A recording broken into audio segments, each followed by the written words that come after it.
Hi, I'm Kevin, and this is Novel to You, where I read from my novels for you to enjoy as an audiobook. We are reading from Taemane. It's episode 11, chapter 15. The smugglers have had a bit of a blow, but so too has the old man. Chapter 15. I hope you enjoy it. The start of the new 3-week shift was delayed because of the events of the weekend, and Alex asked George to assemble the men in front of the mine office. The sun had crawled up behind Alex by the time he addressed the 100 or more workers. He stood at the top of the steps to the office.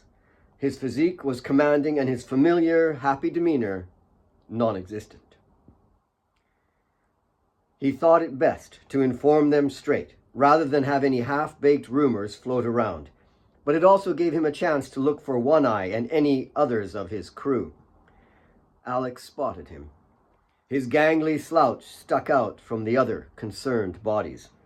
All the men had heard rumors of the smuggling, but their greater concern was for the state of the old man.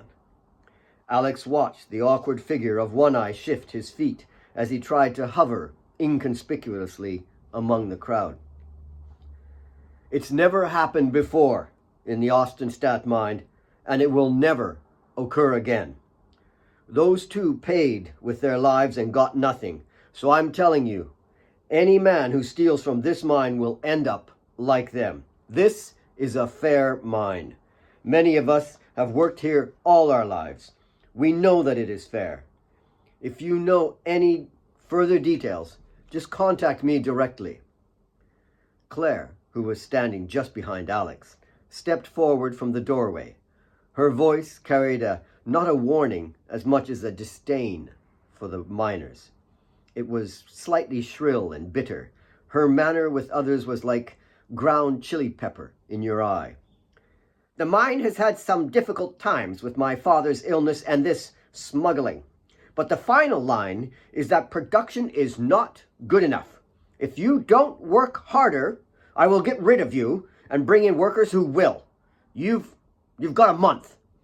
She turned and strutted inside. Alex thought it was an unnecessary intimidation. Didn't she realize many of the men cared for her father? The men grumbled and shuffled toward the elevator. From his vantage point, Alex sifted through the crowd, trying to spot One-Eye, but he failed. Alex wanted to see who else was in One-Eye's gang. He saw his cousin Asif and waved him over. Asif was medium height, but extremely wiry. He was 23 and had a perpetual grin, an exceptionally jolly spirit. He was always popular in the mine. Not good, is it, Alex? No. I was scared shitless, to be honest. I never even shot the gun they gave me. I was useless. Alex walked beside him on the way to the elevator. How is Taemane and married life? Why? I thought you were still stuck on Kate. That's funny. I asked first. Well, I don't see her much because of the compound rules, but I tell you, 3 days with me every 3 weeks is more than enough for any woman. Yeah, whatever. Do me a little favor and keep a watch for a miner with one glass eye. You know the one? Yeah, sure. Tall guy, though with that wonky eye, he could be watching me and I wouldn't know it. Alex slapped his back and trotted off to the elevator. Alex returned to the office. George was at the foot of the steps. George, can you do something for me? Yeah. What do you need, Alex? Can you tell all the miners, the long-term boys, Kebe, Masinga, Henry, you know the ones, that the old man he's fighting. He's not well, but he's still fighting. Of course, Alex. It was almost most of them could speak of this morning. The smuggling was secondary. Thanks, George. Alex, you watch yourself. You're young. Be careful. Alex nodded, unsure of what the old boy meant. The smuggling operation had been crushed. Alex reached for the door to the office and realized it would be very quiet in there today. It would be strange with just him and Claire in the office. Kate and Mary were taking turns sitting with the old man, though both of them were always there. There had been no improvement over the weekend. Kate was by his side, and Mary took the moment to slip down to the dining room. She knelt on the floor before the big painting of Beth. Her massive chest surged up and down like a heavy tide. She gazed at her dearest friend and clasped her hands. "Please, Beth, don't let him come to you yet. He has fought so hard for your girls. Please don't take him yet. I try, please. He misses you. But the girls are hard for me. Kate and Alex, well, they're madly in love. You know that.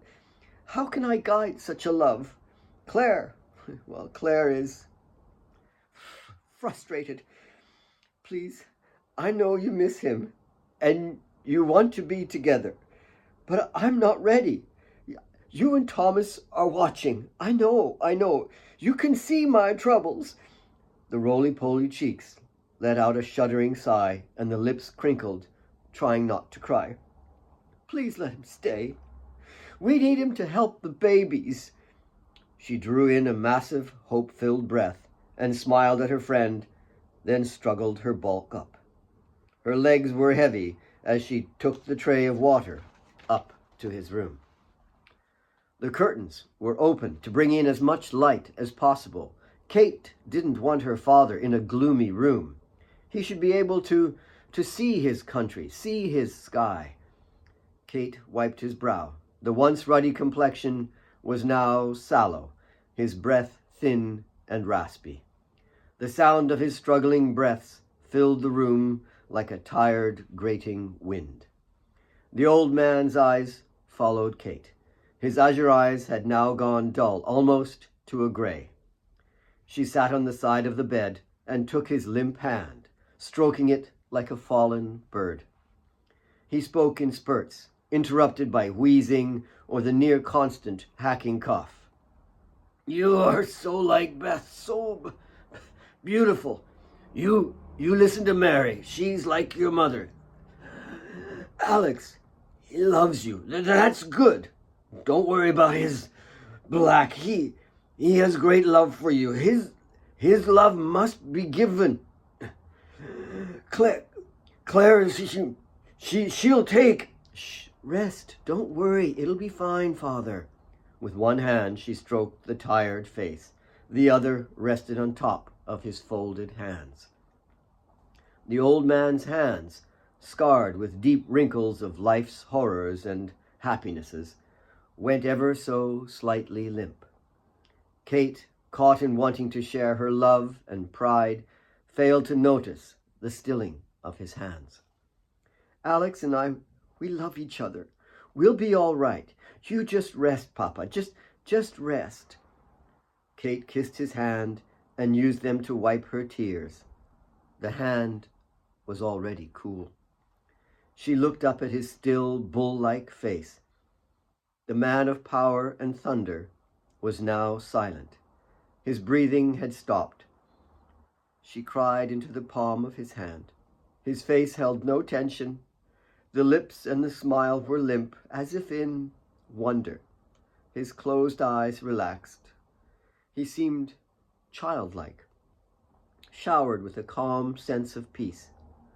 Only the cool pallor racing across his skin suggested that he had gone. Perhaps he was already holding his Beth. Chapter 16. Nick's bedroll was spread near his fire. His dog, the killer Duke, lay curled in the folds. He knelt over Duke. The dog was still suffering and licked Nick's hand as he came over to tend him. Nick gently removed the splint he put on a week earlier. The following night, he went back after the broken smuggled operation and found the Doberman struggling only 200 meters from where he had received the blow. He immediately set about trying to save his companion. There was a pile of dirty brown, blood-stained rags just off to the side of the truck. Duke watched him with total trust.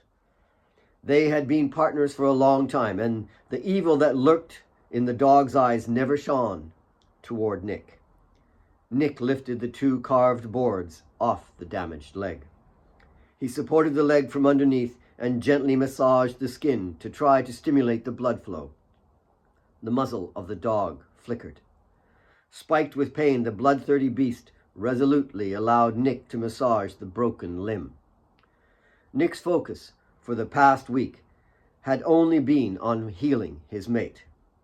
"There we go, Duke. Nice and slow, yeah? Just get the blood flowing again. Then we'll get the splint back on. You're such a good boy. Easy, boy." After several minutes, he picked up the splint and compressed the leg again. He used the clean white bandages to strap the splint. Once it was retied, he ruffled Duke's ears. Duke licked the underside of his wrist. It was mid-morning, and Nick pulled up a low stool behind the bumper of his truck. He took the kettle off the fire and poured a basin full. He stripped off his shirt and washed his upper body. Not bothering to dry off, he sat on the stool and positioned a small hand mirror on the bumper of the Jeep. He lathered his face and began shaving. On a line strung between 2 trees behind him, his clothes had been hung out to dry. His tent was small and dirt-stained. A fire heated a pot of coffee, and there were several empty tins of condensed milk near the fire. He lived out of the Jeep, but had been at this campsite for several weeks. "What do you think, huh, Dookie? Those pretty ladies need someone to protect them from those nasty smugglers, eh?" "Who, you ask?" "Ah, someone handsome, dashing, brave." Duke sat halfway up and looked at him. Nick caught the dog's questioning eyes. "What do you mean?" "Whatever." He flicked some lather at the dog, who gobbled it up, then shook his head at the taste. Chapter 17. Carl had passed only 3 days after the smuggling attack. The mine was staggering. The cemetery area behind the church was small and simple, surrounded by a high picket fence. The 30-odd graves were well tended, and Father Stanley personally ensured that each was always presentable. A pink granite headstone stood to the left of Carl's wooden coffin. The pink headstone had a very simple inscription: "Beth, our greatest love, 1912-1943. The coffin had a single wreath, and no more. He was a practical man, not one for fuss. A gathering of at least 50 local neighbors and 20 overly dressed businessmen from the city had traveled out for the funeral. Behind them, 10 paces further back, at more than 100 black miners stood in reserved, sad suspension, wanting to pay their respects to a man who had always given them a fair chance in life. Kate stood next to Mary and leaned on her. Alex stood to the other side of his mother. Claire, alone and resolute, was a few feet from Kate. Alex was surprised at the huge turnout and had to help his mother, along with Jamina and a few others earlier that morning, to prepare the food for the wake. Father Stanley completed the service and clasped the hands first of Claire, then the sobbing Kate. He looked at the great bulk of Mary and the strength in her eyes. He put his arms around her and whispered, "He's taken care of now, and he can rest. But you must look after his little angels down here, Mary. You be strong, Mary. He still depends on you." Father Stanley gave a formal handshake to Alex, and then the words, "May God bless you and Kate." Alex saw Claire turn and cross to the Land Rover. Did she hear the priest? Claire spoke to many of the family friends, inviting them up to the house. Mary and Alex helped Kate back to the truck, and he slipped her into the passenger seat. He held her hand, but Claire watched. She had the engine running impatiently, idling. Mary went around to the driver's side window and spoke over the engine. "You run along, Miss Claire. Alex and I will be walking up. We need to have a talk. Sandwiches and drinks are all prepared at the house. Jamina is there, and she will get things underway. Asif will help as well. We won't be long." Claire looked at Kate and then at Alex. "Well, I hope not. The mine is closed today only." There was a moment of hesitation, like walking through long grass, a snag. Claire was held. A grasp of blurred, thankful intention wrapped her heart. She wanted to say more to Mary, but it evaporated. The cold returned. Claire drove off quickly, leaving a cloud of dust on them. The dust kicked up from the truck as it made its way from the church. It was more than double the distance by truck, but the cross-country route was winding and narrow, so it too was a slow journey. Alex glared at the dust as it billowed from the Land Rover. It spewed out obnoxiously, like Claire, and it caught in his throat. He looked at his mother, who just smiled and took his arm for the trek back to the mine.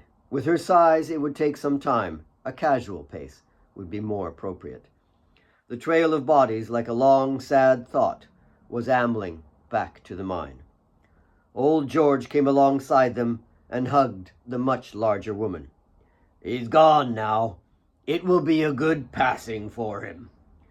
Neither of them spoke. "He will pass easier if he knows his Katie and his mine are looked after." Alex grunted, but Mary remained lost in her thoughts. "Both of those jobs are yours, Alex. You be careful. We all want the best for you."